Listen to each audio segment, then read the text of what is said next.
အမားတို့လို single mom တွေအတွက်ကကိုယ်ပိုင်ဝင်ငွေရှိနေတော့မှကိုလိုချင်တဲ့ဘဝကိုကိုယ်တိုင်ဖန်တီးနိုင်မှာပါကိုခြေထောက်ပေါ်ကိုရက်တည်နိုင်တော့မှကိုယ့်ရဲ့သားသမီးလေးတွေကိုယ့်ကလေးလေးတွေကိုလုံခြုံတဲ့ဘဝကိုပေးနိုင်မှာပါ single mother တယောက်အနေနဲ့အခုလိုမျိုးကိုယ်ပိုင်အလုပ်ပေါ့နော်အဲ့ရနေတကယ်ဝါသနာလဲပါတဲ့အလုပ်ကိုစူးစမ်းလာရင်လည်း financial independence ဖြစ်လာတဲ့အခါမှာကိုယုံကြည်မှုတွေပြန်လည်ရရှိလာတယ် ကိုစူးစမ်းရင်ကိုသားသမီးအတွက်ကလည်းပို့ပြီးတော့မှ benefit တွေအများကြီးရှိတယ်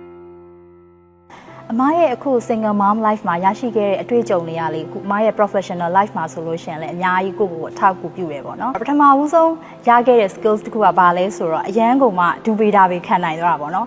အမအတွက်ကအခုဒီညမှာအရန်ပင်ပန်းလို့စိတ်တက်ကြပြီးတော့ငိုနေမယ်ဒါပေမဲ့နောက်နေ့မနေ့ကိုထပြီဆိုတာနဲ့ဒါလူအသစ်တယောက်လိုမျိုးခေါင်းမော်ပြီးတော့ရှေ့ဆက်ရမယ်ဆိုတော့ပြန်ထနိုင်တဲ့စိတ်ပေါ့နော်ဒီ resilience ကိုအမရခဲ့တယ်လုပ်ငန်းခွင်မှာဆိုလို့ရှိရင်လည်း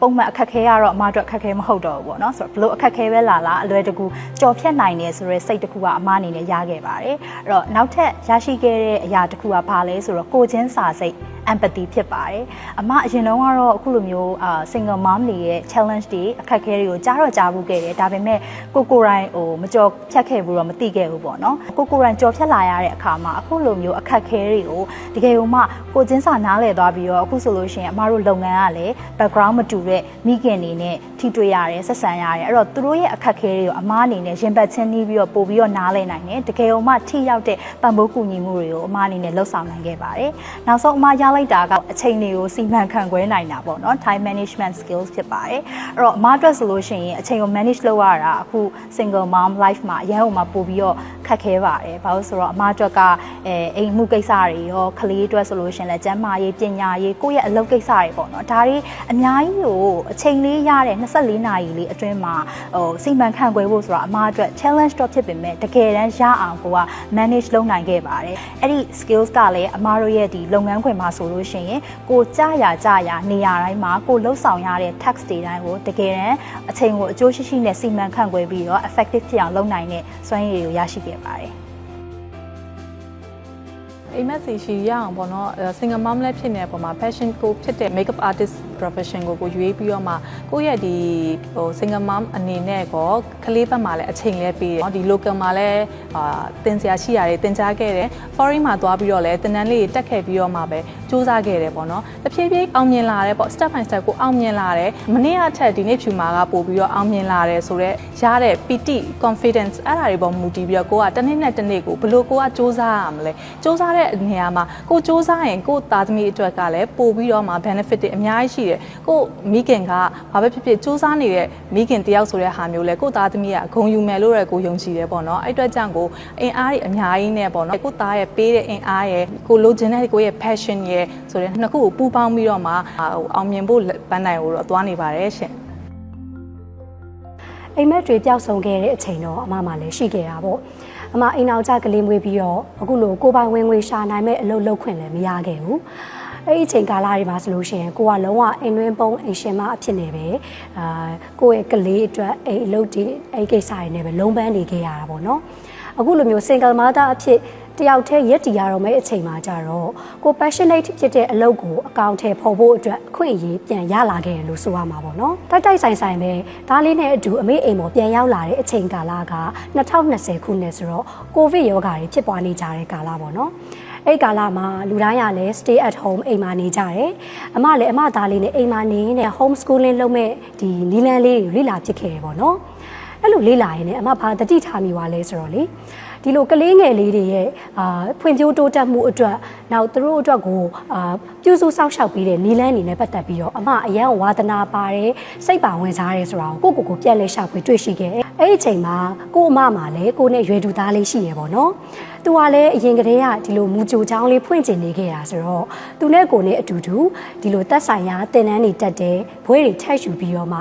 2022ခုနှစ်မှာလမ်းမတော် Montessori Center ဆိုတဲ့ International Preschool လေးကိုလမ်းမတော်15လမ်းမှာအရင်ဆုံးစတင်ဖွင့်လှစ်နိုင်ခဲ့တယ်။အဲ့ဒီမူကြိုချောင်းလုပ်လေးကိုဒီဇိုင်းမမှန်နဲ့အားစိုက်ထည့်ပြီးစူးစမ်းလာရင်းနဲ့အခု2025ခုနှစ်မှာတော့ LMC Branch 2ပေါ့နော်။ကိုလန်ချောင်းလေးအသစ်ဖွင့်လှစ်နိုင်ခဲ့တာဖြစ်ပါတယ်ရှင်။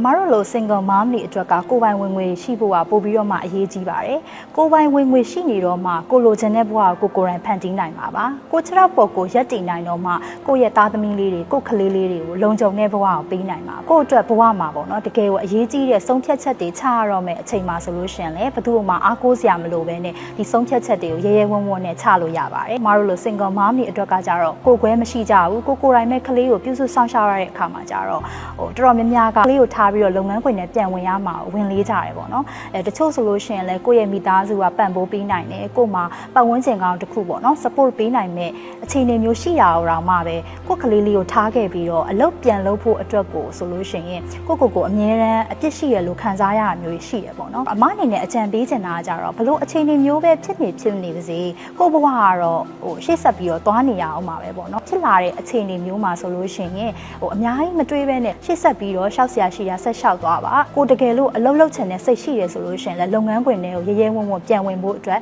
အကြံပေးချင်ပါတယ်အဲ့တော့အခုအခြေအနေမျိုးမှာကိုအတွက်ကလုပ်ငန်းခွင်တွေကိုပြန်ဝင်ဖို့အတွက်အဆင်သင့်မဖြစ်နေသေးဘူးဆိုလို့ရှိရင်တော့မှတကယ်တမ်းအခြေအနေကောင်းအခွင့်အလမ်းကောင်းတွေနဲ့ကြုံလာတဲ့အခါမှာ ready ဖြစ်နေအောင်လို့ကို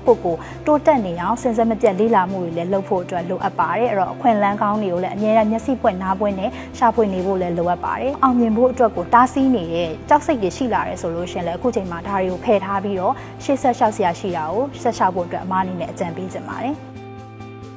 ကျွန်တော်ဆိုရင်ကကြတော့လုပ်ငန်းခွင်ကိုမဝင်ခင်ကအချိန်တွေမှာဆိုရင်ကတော့ကိုကကြတော့ဘဝကိုအရင် serious ဆိုတဲ့အရာမျိုးကိုတွေးတာထက်ကိုသူများတွေထက်ဆိုင်တော့အများကြီးသိငယ်စိတ်ရှိမယ်ကိုယ့်ရဲ့ဘဝကိုဘယ်လိုကြော်ဖြတ်ရမလဲဆိုတဲ့ဟာမျိုးကကြတော့ယုံကြည်မှုလည်းနည်းတာပေါ့နော်အခုနောက်ပိုင်းတဖြည်းဖြည်းကိုအလုပ်လုပ်လာတဲ့ပုံမှာအောင်မြင်လာတယ်ဆိုတဲ့အနေအထားမျိုးလေးကိုလန်းစားလေးမြင်လာတဲ့အချိန်မှာကိုခွန်ကအများကြီးရစေတယ်အခုလုပ်ငန်းခွင်ပေါ်ရောက်လာဆိုရင်ကကြတော့အရင်တော့နဲ့မတူတဲ့တစ်ချက်ကကြတော့လူတွေနဲ့ပြောဆိုဆက်ဆံလာတတ်တယ်ပို့ပြီးတော့ confidence ရှိရက်တီနာနိုင်နေကိုလီဒီလန်းကြောင့်ကိုသွားမယ်ဆိုရင်ကိုယုံကြည်မှုတွေအပြည့်ရှိလာ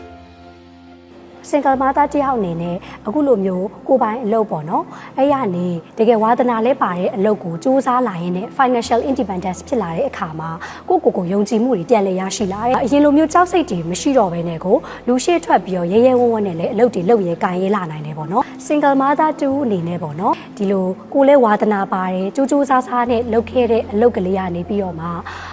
financially independence ဖြစ်လာတယ်ပေါ့နော်အဲ့ဒီအခါမှာဆိုရင်ကိုယုံကြည်မှု self confidence ကိုပြန်လဲပြီးတော့ရရှိလာခဲ့တယ်ငါလုံနိုင်တယ်ဆိုရဲကိုဂုဏ်ယူစိတ်တွေလည်းဖြစ်လာတယ်အလုံးလုံးရင်းနဲ့ကြုံတွေ့လာတဲ့အခက်အခဲပြဿနာတွေကိုလည်းခံနိုင်ရရှိနဲ့ရင်ဆိုင်ကြော်ဖြတ်လာနိုင်ခဲ့တာလက်တွေ့မှာတွေ့ရတယ်ပေါ့နော်